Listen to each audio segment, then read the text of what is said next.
Thanks for joining us on Beyond the Sermon, the podcast of First Methodist Church in Collingswood, New Jersey. On this podcast, the goal is not just to share our sermons, but to go beyond the sermon and talk about what we're learning and what God is doing in us and in our community. The sermon you're about to listen to comes from our summer 2023 sermon series, Living Stones. In this series, we're looking at who Jesus is calling us to be as he builds us into a spiritual home. You can find more information about our church at fumccollingswood.org. Thanks for listening.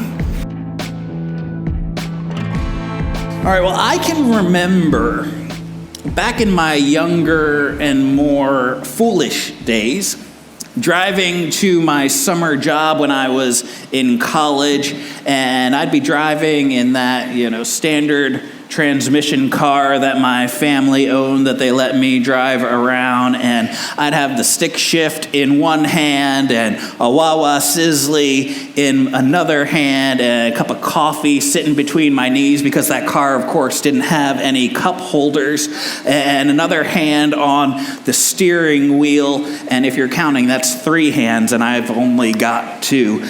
Young people, learn from my experience. This is not a good choice. Not a good choice. Learn from my experience, not from my example. But at the time, right, I felt like I could do just about anything.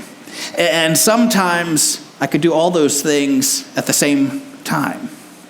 I was multitasking, right?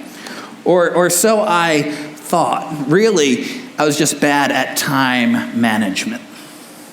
But since then, I've learned that multitasking is really just an illusion, right? We think we're accomplishing 2 or more tasks at the same time, but we're actually just switching back and forth between 2 or more things at the same time.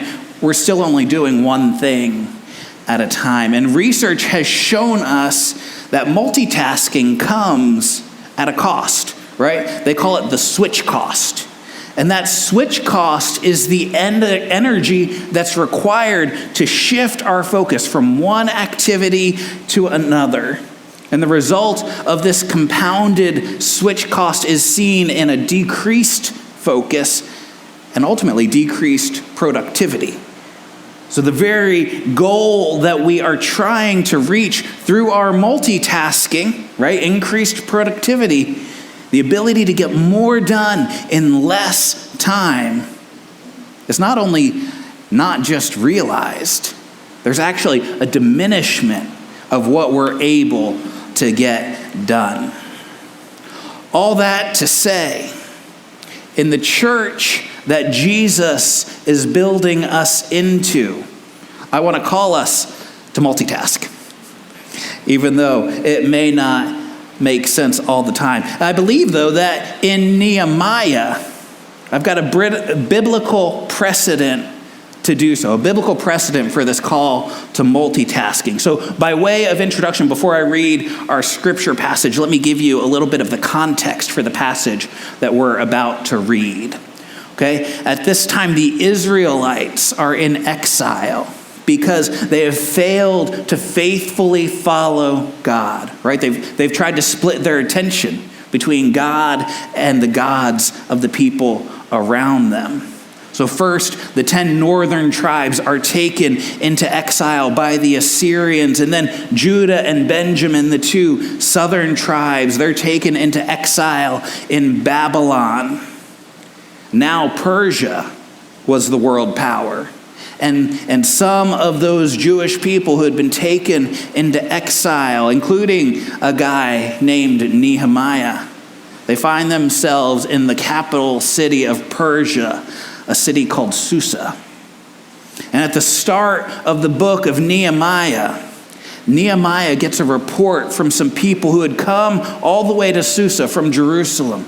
And after 90 years of the Israelites being allowed to return to Jerusalem and rebuild the temple there, and 10 years after Ezra went back to oversee the completion of the temple, the walls of Jerusalem are still lying in ruins, which means that the people who are living there are vulnerable to the people around them.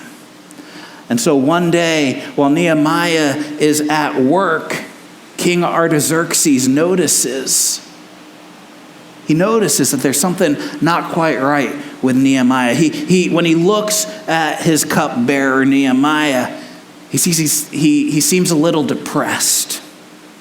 And so Artaxerxes asks Nehemiah, what is wrong? And Nehemiah tells him all about the wall of Jerusalem and his people who are living there. And Artaxerxes asks Nehemiah what he wants in that situation. Right? And Nehemiah tells the king he wants to go back to Jerusalem, to rebuild the walls for his people who are there. And when Artaxerxes gives that permission for Nehemiah to go back and return and rebuild the walls, Nehemiah asks for a few more things. He says, well, if you're going to let me go, can I have a letter to the governors in the regions between here and there so that they'll let me pass without any trouble? And could you give me a letter so that they'll give me the materials that we need to rebuild the wall? And so the king provides all this, and he gives Nehemiah a military escort to go back to Jerusalem. And so Nehemiah returns to Jerusalem, and he begins to inspect the walls and see what's going on. And then they begin the work of rebuilding those walls. And chapter 3 gives a detailed account of which families were placed in which part of the wall to do the work. And then in chapter 4, which is our scripture passage today, we hear this story. So would you read with me from Nehemiah chapter 4, beginning in verse 1. Hear the word of God for us today. When Sanballat heard that we were rebuilding the wall, he became angry and was greatly incensed. He ridiculed the Jews. And in the presence of his associates and the army of Samaria, he said, "What are those feeble Jews doing? Will they restore their wall? Will they offer sacrifices? Will they finish in a day? Can they bring the stones back to life from those heaps of rubble, burned as they are?" Tobiah the Ammonite, who was at his side, said, "What they are building, even a fox climbing up on it would break down their walls of stone. Hear us, O God, for we are despised. Turn their insults back on their own heads. Give them over as plunder in a land of captivity. Do not cover up their guilt or blot out their sins from your sight, for they have thrown insults in the face of the builders." Nehemiah continues, "So we rebuilt the wall till all of it reached half its height, for the people worked with all their heart. But when Sanballat, Tobiah, the Arabs, the Ammonites, and the people of Ashdod heard that the repairs to Jerusalem's walls had gone ahead and that the gaps were being closed, they were very angry. They all plotted to come together to fight against Jerusalem and stir up trouble against it. But we prayed to our God and posted a guard day and night to meet this threat. Meanwhile, the people in Judah said, the strength of the laborers is giving out, and there's so much rubble that we cannot rebuild the wall. Also, our enemies said, before they know it or see it, we will be right there among them. We will kill them and put an end to the work. Then the Jews who lived near them came and told us 10 times over, wherever you turn, they will attack us. Therefore, I stationed some of the people behind the lowest points of the wall at the exposed gates, posting them by families with their swords, spears, and bows. After I looked things over, I stood up and said to the nobles, the officials, and the rest of the people, don't be afraid of them. Remember the Lord and who is great and awesome, and fight for your families, your sons and your daughters, your wives and your homes. When our enemies heard that we were aware of their plot and that God had frustrated it, we all returned to the wall, each to our own work. From that day on, half of my men did the work, while the other half were equipped with spears, shields, bows, and armor. The officers posted themselves behind all the people of Judah who were building the wall. Those who carried materials did their work with one hand and held a weapon in the other, and each of the builders wore his sword at his side as he worked. But the man who sounded the trumpet stayed with me. Then I said to the nobles, the officials, and the rest of the people, the work is extensive and spread out, and we are widely separated along the wall. Wherever you hear the sound of the trumpet, join us there. Our God will fight for us. So we continued the work with half the men holding the spears from the first light of dawn till the stars came out. At that time I said to my people, have every man and his helper stay inside Jerusalem at night so that we can serve as guards by night and as workers by day. Neither I nor my brothers, nor my men, nor the guards with me took off our clothes. Each had a weapon, even when he went for water. This is the word of God for the people of God. Thanks be to God.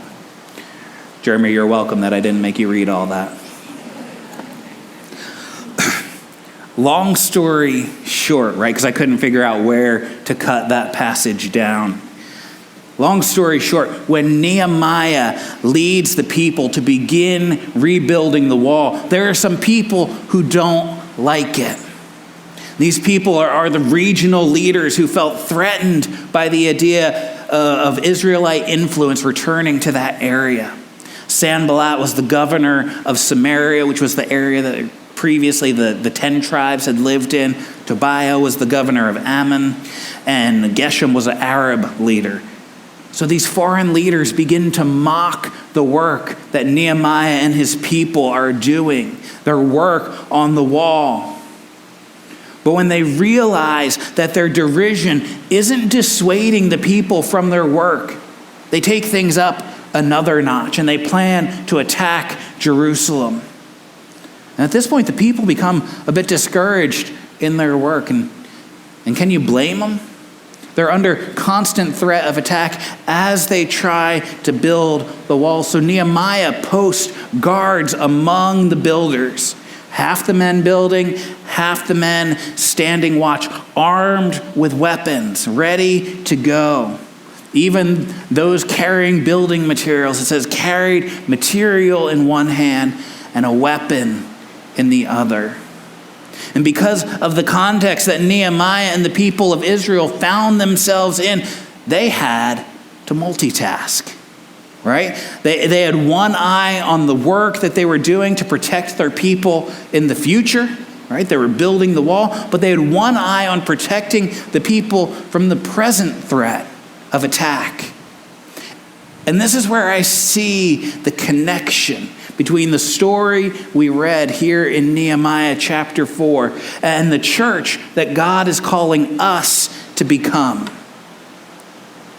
Because we have to balance our focus. If we're going to become the people of God that he's calling us to be, the church that God is calling us to be, we have to balance our focus on both the people who are already here, right? And the people who will come in the future. Just like Nehemiah and the people couldn't put all of their energy into building the wall, even though it was strategically and vitally important for their future and the future of their children.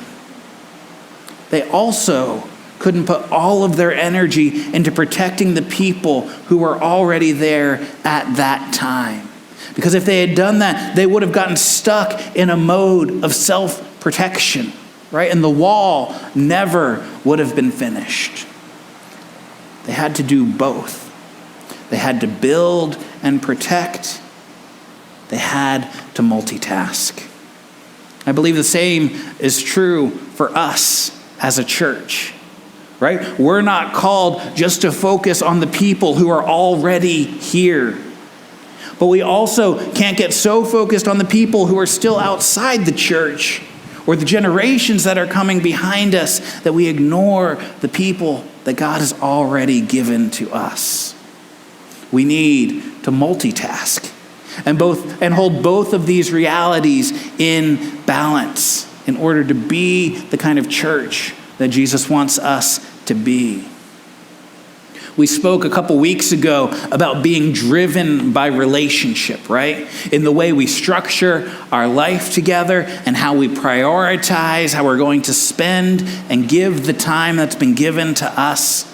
And I'm not going to re-preach that message here this morning. You can watch it on the app or the website or listen to it on the podcast later. But I think the ideas that I spoke about in that message are a big part of how we build up the people that God has already given us, focusing on making disciples through multi-generational relationships, right? And those kind of relationships which foster transformation in our lives.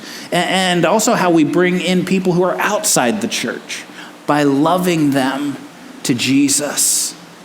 But another aspect of becoming the church that Jesus is building us into is building for the future today, right? Just like Nehemiah instructed the people to split their focus between protecting the people in the city and building the wall which would protect the people of the city for generations.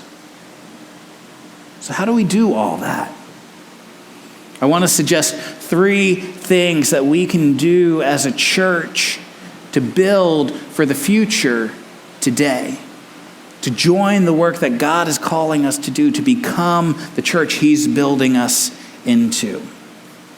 Number 1, I think we need to put an emphasis on shaping families and forming children and youth. And if you look at the statistics on this, it's crazy. One survey from the International Bible Society indicates that 83% of Christians make an initial commitment to Jesus between the ages of 4 and 14. Other research from the Barna Group says that kids between the ages of 5 and 13 have a 32% chance of becoming Christians at some point in their lives. 32% between 5 and 13. That number drops to 18% for kids 14 to 18. And once you hit 19 years old, it drops to 6%. Another study from the National Association of Evangelicals found that 97% of adult Christians in the U.S. came to faith before they reached age 30. 97% of Christian adults in the U.S. come to faith before they reach age 30. Clearly, we need to put an emphasis on forming our children and youth in the faith. And that has got to be more than just getting them to pray a prayer, right? Or making a one-time commitment. That needs to look like forming them over time, helping them put down roots that go deep, roots that will sustain their faith throughout their lives. One of the most interesting, because I've heard some statistics like that in the past, but one of the most interesting things that stood out to me as I was looking at some of this research came from the group Ministry to Children.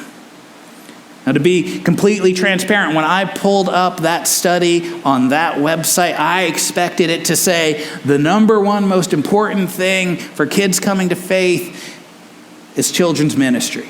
Having good children's ministry going on in your church. And the importance of children's ministry was one of the 5 key findings in their study. But you know what they said was the number one most important factor in kids coming to faith and trust in Jesus? Any guesses? Parents. Absolutely. 100%. Parents. And that's why I said that we need to not only form our kids and our youth in their faith, but we need to put an emphasis on shaping families, because that includes the parents. And this is something I've been talking about with Jeremy and our children's ministry leadership team. What does it look like to not only minister to the kids and the youth who are coming to our programs, but to help shape their families? What does it look like to empower parents to disciple their kids while they're at home?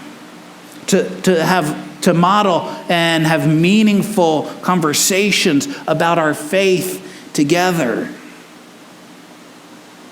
So friends, you may or may not have kids or youth at home, but maybe Jesus is asking you to volunteer with our kids or with our youth group. There are spots in the nursery and in junior church and VBS and other kids events. You don't have to do them all to have an impact on these families and on our kids. Jeremy is always looking for more adults, not just to be there and babysit the kids, although they often need some of that as well. But not just to babysit our youth, but to get to know them, to pour into their lives, to invest in them and who they're becoming. Maybe you've noticed some young families, some young parents in our church.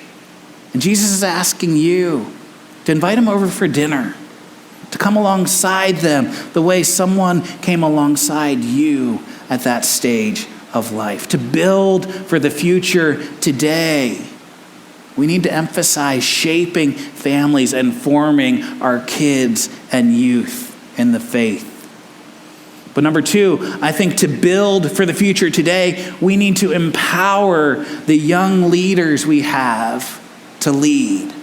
Right? There are a lot of churches in America that are looking around and saying, where are all the young people? Where are the young families? Thankfully, I think God is doing some great things in our young adult group. But creating a group for young adults to spend time together, to study and grow together, that's only half the battle, right? Because we have a great group of young adults that have God-given gifts to offer the church. We need to give them opportunities to use those gifts for the glory of God. And I've noticed there seems to be two tendencies when it comes to how churches handle young leaders. And I'm not saying either of them are true here. You who have been here longer than me would have to make that assessment. And I don't want to get in trouble with the SPR. But I've found that churches tend to either turn things over to young leaders and then abandon them to do it on their own and deal with the consequences as they come. Or churches block young leaders from ever having the opportunity to lead. And that can look like either never giving them a role or a voice in the real decision making, or it can look like squashing every idea they have because that's not how we do it here. Or that didn't work in the past. Neither of these options is what I would call empowering. But what would it look like for us as a church to identify the gifts that God has given our young people and to call that out in them, right? To see a gift in someone and to call it out in them, inviting them to use those gifts, coming alongside them to help develop those gifts, being willing to take some risks on ideas that may or may not work out, but walking through it together. You see, if we're going to build for the future today, we've got to empower our young leaders to lead. Imagine seeing a young adult join a committee or a ministry that you care about, and then choosing to come alongside them, to mentor them, to bring them along and help them find their voice, to invest in the future of our church by investing in who those young people are becoming. I can't tell you how grateful I am for the 3 years I had as an associate pastor, working alongside a pastor who had been in the ministry for decades. And a good number of the conversations that we had sitting in his office, in my office, in the car on the way somewhere, at lunch at the diner, a good number of those conversations weren't even about the ministry that was going on. And they weren't about how to handle different situations that come up in the life of the church. A good number of those conversations were just about what God was saying to me who God was shaping me to become as a pastor, yes, but first and foremost, as a follower of Jesus. We can do that same kind of thing for the young leaders in our congregation. In fact, we have to if we want to build a church that'll exist for our kids and our grandkids. I'm going long. Number 3, finally. We each have spiritual gifts that God has given us. And if we're going to be the church that Jesus is building us into, we need to find ways to use those gifts to build God's church. If I had to guess, not all of the Israelites who were there were good at building walls. But there was a place for them to stand guard while others built the wall.